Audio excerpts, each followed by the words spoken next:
जालंधर उपचुनाव के लिए प्रचार अभियान ने रफ्तार पकड़ ली है। सभी पार्टी के धुरंधर अपने अपने प्रत्याशियों के लिए चुनाव प्रचार अभियान में जुटे हुए हैं। तो इसी कड़ी में सीएम भगवंत मान आज फिर जालंधर में आयोजित की चुनावी कार्यक्रमों में शामिल होंगे। मुख्यमंत्री मान शाहकोट, मेहतपुर,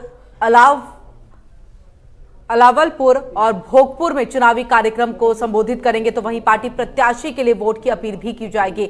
इन सभी चुनावी कार्यक्रमों के दौरान उपचुनाव के लिए आम आदमी पार्टी के उम्मीदवार सुशील कुमार रिंकू के अलावा पार्टी के अन्य नेता भी मौजूद रहेंगे।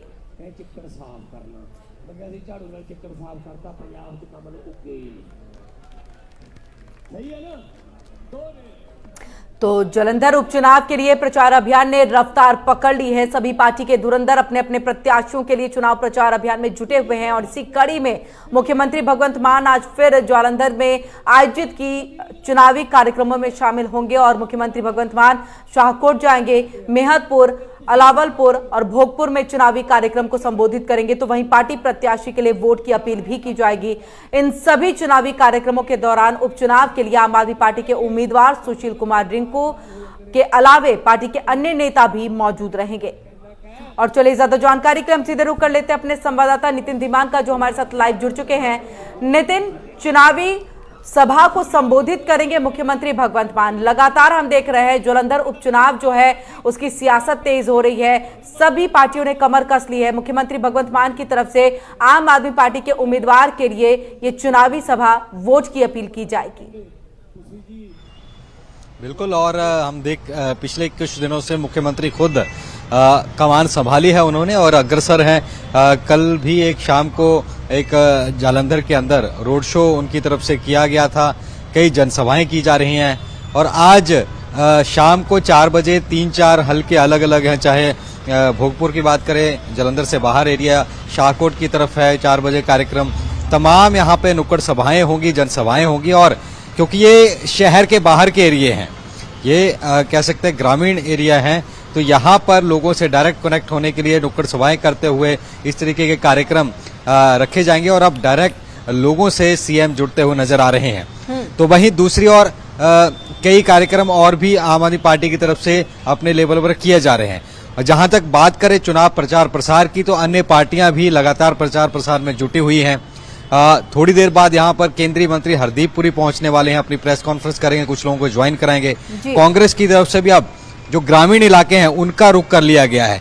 तो अब शहरी वोट के अलावा जो ग्रामीण सूत्रधार है वोट बैंक, उनकी तरफ ज्यादा रुख किया जा रहा है, क्योंकि 9 विधानसभाएं हैं। 9 में से कई विधानसभाएं जो ग्रामीण क्षेत्रों में हैं, तो वहां की तरफ अब सारे नेता जा रहे हैं।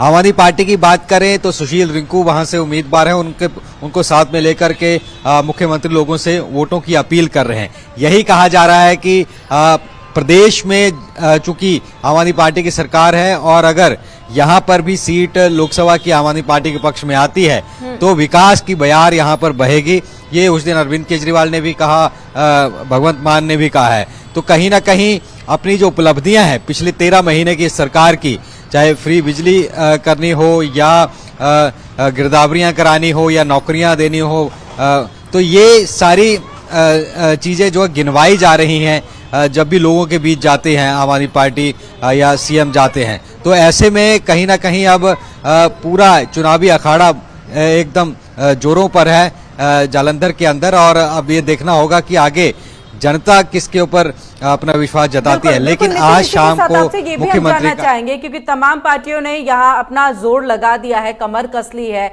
आप जिस तरह से बता भी रहे हैं कि केंद्रीय मंत्री हरदीप पुरी भी जो है वहां आएंगे, कई जो कार्यकर्ता है उन्हें पार्टी ज्वाइन भी कराएंगे। वो तस्वीरें भी हम अपने दर्शकों को दिखाएंगे। लेकिन आपसे समझना चाहेंगे जालंधर की ये सीट आम आदमी पार्टी के लिए कितनी महत्वपूर्ण, क्योंकि लोकसभा की एक सीट उनके खाते में चली जाएगी। तो वहीं अगर हम बात बीजेपी की करें तो जिन्होंने विधानसभा चुनाव लड़ा उतना अच्छा अपना प्रदर्शन नहीं कर पाए, उनके लिए जालंधर लोकसभा की सीट कितना महत्वपूर्ण हो जा रही है। तो वहीं कांग्रेस को अपनी जमीनी स्तर को वापस बचाने के लिए ये जालंधर की सीट कितनी महत्वपूर्ण है?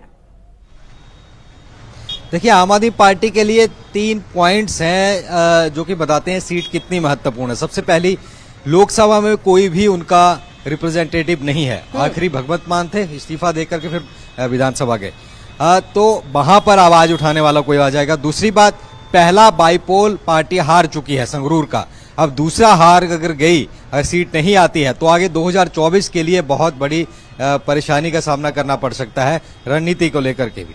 और तीसरा पॉइंट यह है कि जालंधर उपचुनाव अगर पार्टी जीतती है तो आगे ये देखा जाएगा कि पूरे देश में या प्रदेश में अभी एंटी इनकम्बेंसी नहीं है, क्योंकि ये देखा जाता है कि जब भी सरकार बनती है एंटी इनकम्बेंसी आती है। अगर यहाँ पर सरकार बन जाती है तो माना जाएगा कि एंटी इनकम्बेंसी अभी उतनी पार्टी की नहीं आई है। तो 3 पॉइंट है जो कि बताते हैं कि बहुत ही जरूरी है ये सीट जीतना।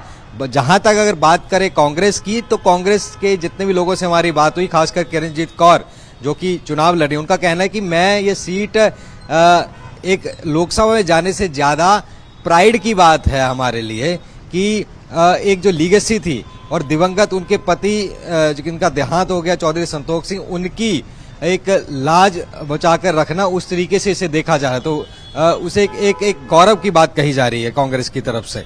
और जहां तक बीजेपी की बात रही, बीजेपी अपना जनाधार अकाली दल से अलग होकर के ये बताना चाहती है कि वो भी पंजाब में अच्छी तरीके से जगह बनाने के काबिल हैं, और ये दर्शाया जाएगा। अगर बीजेपी नहीं भी जीतती है, अच्छा खासा वोट शेयर भी लेती है, तो भी अलार्मिंग होगा अन्य पार्टियों के लिए, क्योंकि किसान आंदोलन के बाद बहुत बैकफुट पर बीजेपी चली गई थी। अगर फिर भी आगे आकर के एक निर्णायक चुनाव में आती है या जीतती है तो कहीं ना कहीं बीजेपी के लिए बहुत बड़ा सपोर्ट ये चीज का होगा। अकाली दल रिवाइव करने की कोशिश कर रहा है। तो ऐसे तमाम दलों के लिए भले ही 10 महीने के लिए सीट होगी, लेकिन ये सीट प्रेस्टिजियस की बन चुकी है, बिल्कुल। और आगे आने वाले चुनावों के लिए ये सीट बहुत महत्वपूर्ण हो रही है, एक तरह से लिटमस टेस्ट के तौर पे भी इसे देखा जा सकता है। नितिन, इसी के साथ अब हम मुख्यमंत्री भगवंत मान के आगे के कार्यक्रम की बात करें तो क्या कुछ उनका कार्यक्रम है, यहाँ से आगे बढ़ते हुए किस तरफ वो जाएंगे और चुनावी सभा को जो है वो संबोधित करेंगे?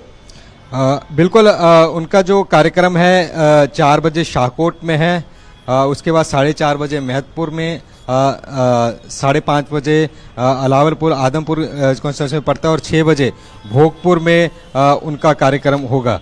चूंकि महतपुर शाहकोट कॉन्स्टिट्यूंसी पड़ता है, उसके बाद वो आदमपुर कॉन्स्टिट्यूंसी में निकलेंगे, और ये तमाम जो है वो आउटर में ग्रामीण इलाकों में वहां पर जाएंगे और वहां पर जनसभाएं करेंगे। तो ऐसे में कहीं ना कहीं जो ग्रामीण वोट है उनको अपने पक्ष में करने की कवायद पार्टी की तरफ से लगाई जा रही है, और अपने आप में इसलिए भी अहम हो जाता है कि मुख्यमंत्री यहां पर खुद प्रचार प्रसार में जुटेंगे। जी नजर बनाए रखिएगा नितिन, आगे भी जानकारी के लिए आपके पास वापस आते रहेंगे। फिलहाल आपका बहुत बहुत शुक्रिया हमसे जुड़ने के लिए और तमाम जानकारी हम तक पहुंचाने के लिए।